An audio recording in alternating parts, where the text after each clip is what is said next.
आप मुझे आज्ञा दीजिए।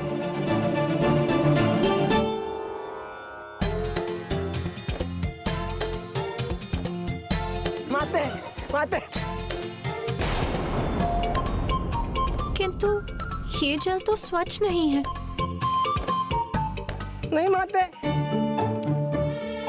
पानी तो ऐसा ही देता होना चाहिए माते, दे दिए। तोतला जी, आप समझे नहीं, माता को जल नहीं चाहिए।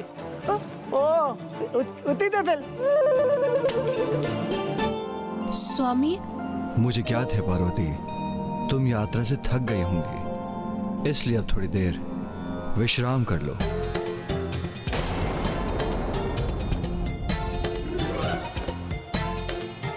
विश्राम करो? किंतु कहाँ? माते आइए, मैं आपको भवन दिखा देता हूँ, आइए ना। माता, तोतला जी का आशय है कि वो आपको संपूर्ण भवन दिखाना चाहते हैं। आइए। अब देखने को और शेष रह क्या गया है? देख क्या रहे हो रात्रिसुर, पियो उसे।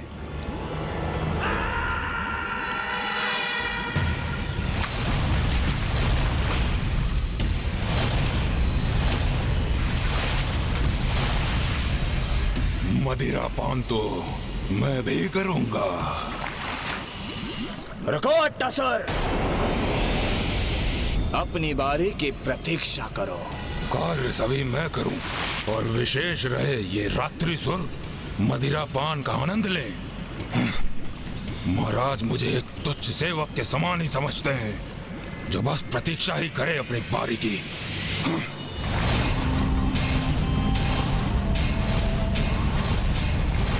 ये क्या, मदिरा में मेरी छवि? जल में प्रतिबिंब देखा सुना था, किंतु मदिरा में प्रतिबिंब प्रथम बार देखा है।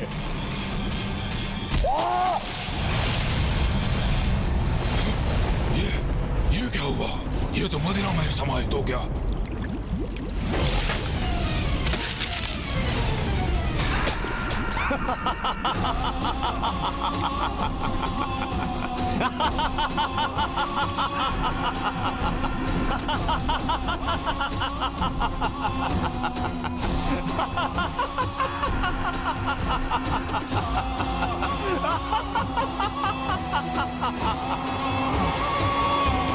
अपने मन में मुझे मूर्ख कह रहा था वो, मुझे, किंतु अब उसे ज्ञात हो गया होगा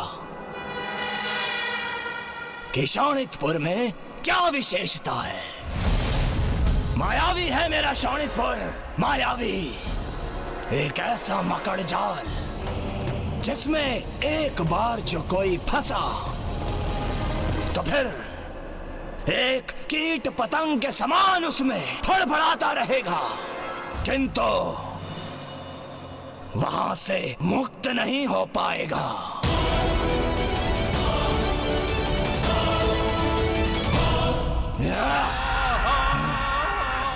अट्टासुर, क्या समाचार देने वाले थे तुम मुझे? महाराज, यही ना कि महादेव और देवी पार्वती का विवाह संपन्न हो चुका है और वो कैलाश पर्वत की ओर प्रस्थान भी कर चुके हैं, किंतु मात्र कैलाश जाने से क्या होगा? अरे पुत्र तो प्राप्त नहीं हुआ है ना, और वो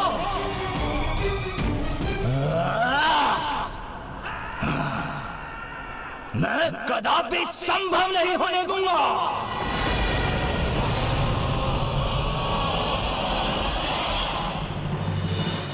तो क्या तारकासुर के पास महादेव और माता पार्वती के विवाह का समाचार पूर्व से ही था?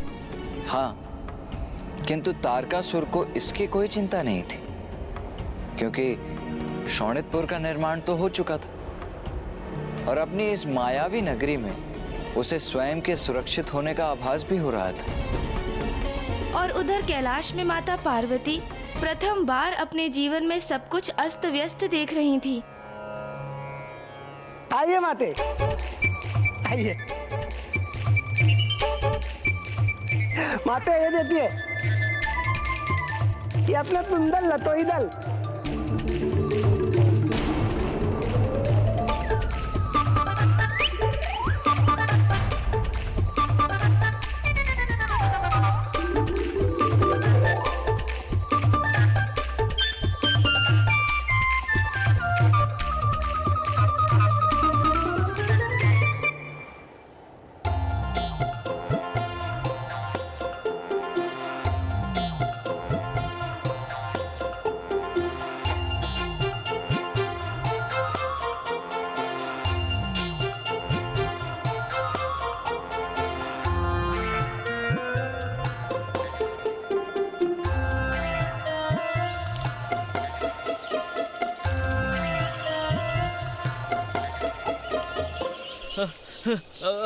माता, आपके लिए मैं फल लाऊं? तेता लदा माते।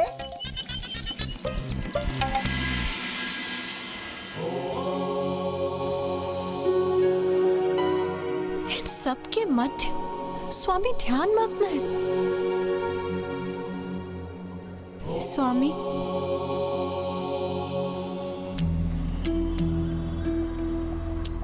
क्या हुआ उमा?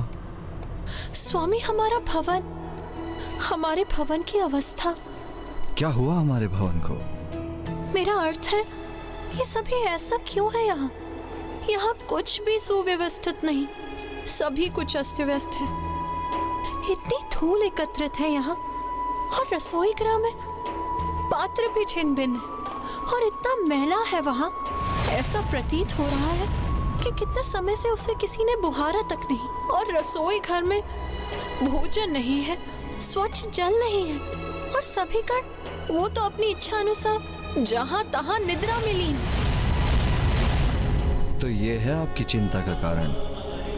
हाँ स्वामी। प्रिय, बाहर से मलिन प्रतीत होने वाला भीतर अपार सुंदरता को जन्म दे सकता है।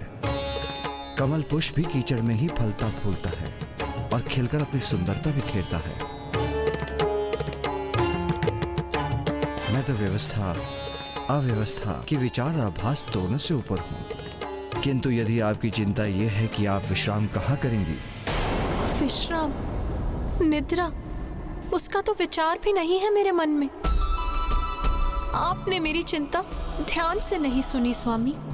पार्वती, मैं तो यहाँ इस वृक्ष के नीचे ही वास करता हूँ, किंतु मैं आपकी चिंता अवश्य समझ सकता हूँ, और उसका निवारण करने हेतु मैं अभी नंदी को आदेश देता हूँ कि वो आपके लिए एक विशेष कक्ष का निर्माण करे। और अब आप भी इन व्यर्थ के विचारों को त्यागिए उमा, और मेरे साथ यहाँ बैठकर ध्यान करने का प्रयास करिए, क्योंकि ध्यान करने से सभी चिंताएं स्वतः मिट जाती हैं। नहीं स्वामी, आपका ध्यान अत्यंत महत्वपूर्ण है, किंतु जो मैं कह रही हूँ वो भी अत्यंत महत्वपूर्ण है, और नंदी जी जो कर सकते हैं वो मुझे ज्ञात हो चुका है, और मैं ये भी समझ चुकी हूँ। अब जो कुछ भी करना है मुझे स्वयं ही करना है।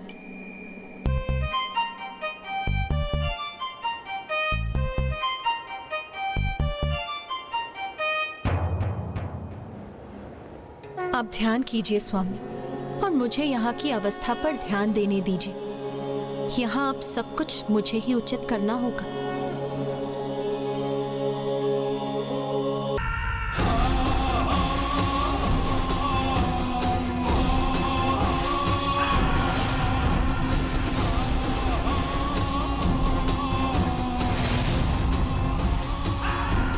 ये क्या? असंख्य अंड महाराज, ये क्या है? वृद्ध हो गए हो तुम मट्टासुर, इसलिए ये समझने में असमर्थ हो कि ये मेरे नवीन असुर हैं।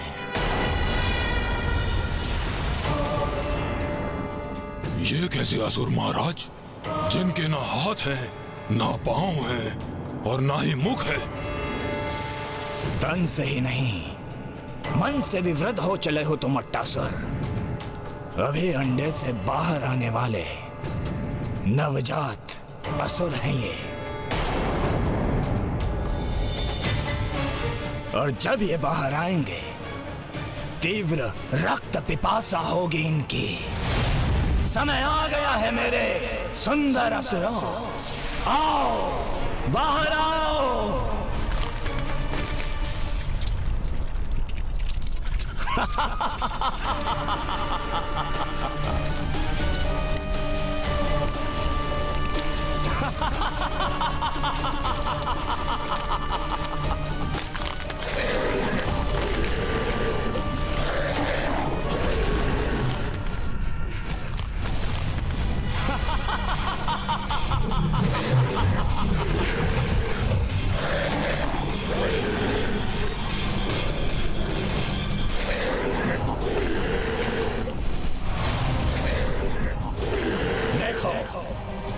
मेरे नवीन स्वामी भक्त असुर हैं ये। जाओ, पूर्ण करो अपने जीवन का उद्देश्य। आक्रमण करो कैलाश पर्वत पर। अंत करो देवी पार्वती का।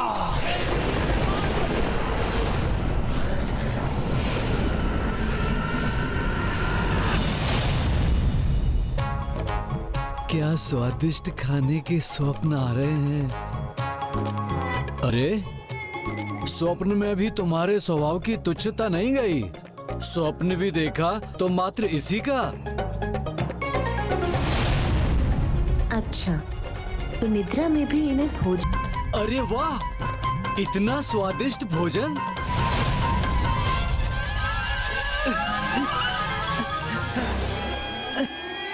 रुक जाओ, कोई आगे नहीं बढ़ेगा, कोई इस भोजन को स्पर्श नहीं करेगा। क्या हुआ माता? सब कुशल तो है ना?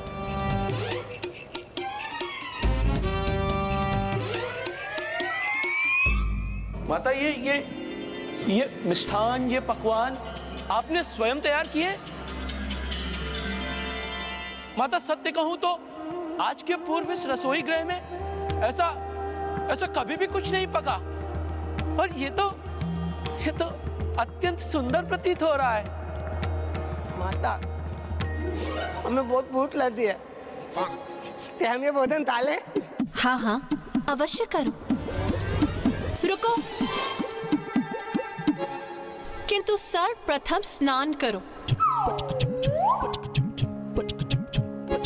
उसके बाद इस संपूर्ण स्थान को बुहारो। फिर हम सभी एक स्वच्छ स्थान पर शिवलिंग की स्थापना करेंगे।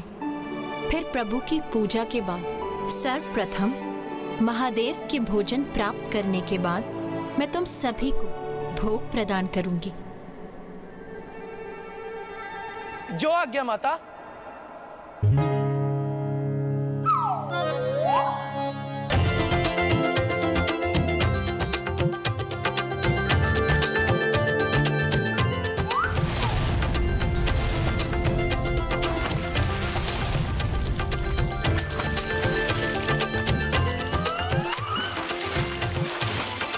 यदि मैंने इन गणों को अपना कार्य संपन्न करने की प्रतीक्षा की तो कदाचित मुझे अनंत काल तक ही प्रतीक्षा करनी होगी। मैं पूजा की तैयारी आरंभ करती। माता, ये लीजिए पूजा की सामग्री। एक ओर माता कैलाश की अवस्था में सुधार ला रही थी, तो दूसरी ओर तारकासुर के नवजात असुर माता को क्षति पहुंचाने हेतु कैलाश की ओर बढ़ रहे थे। यह अखंड ज्योत कैलाश को सदा प्रकाशित करती रहे।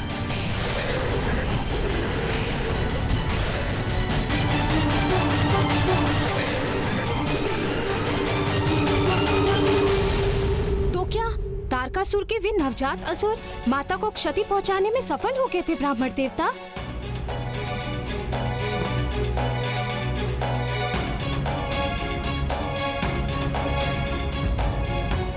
को सब कुछ पुनः सुव्यवस्थित करने के कार्य में लगा दिया और माता स्वयं शिवलिंग की पूजा स्थापना करने में जुट गईं।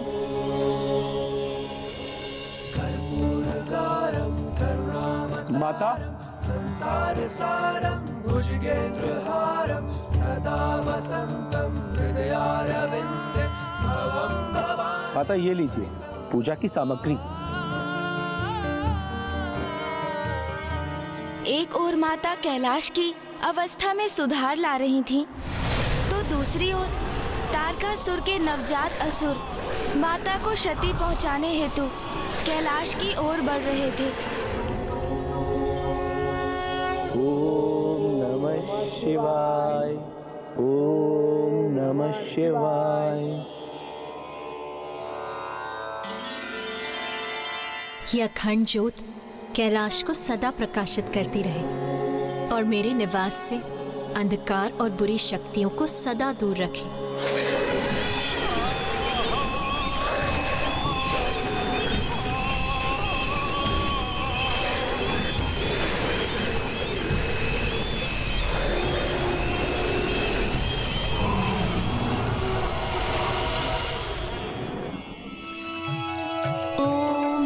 शिवाय, ओम नमः शिवाय,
जिस भी गृह में सद्गृहिणी प्रातः और सायंकाल नियमित रूप से घंटा बजाकर ध्वनि उत्पन्न करती है, उस गृह से सभी प्रकार की बुरी शक्तियां दूर रहती हैं। यही माता ने भी किया। उन्होंने फिर घंटे की ध्वनि से कैलाश में अब तक व्याप्त समस्त नकारात्मक ऊर्जाओं को दूर किया।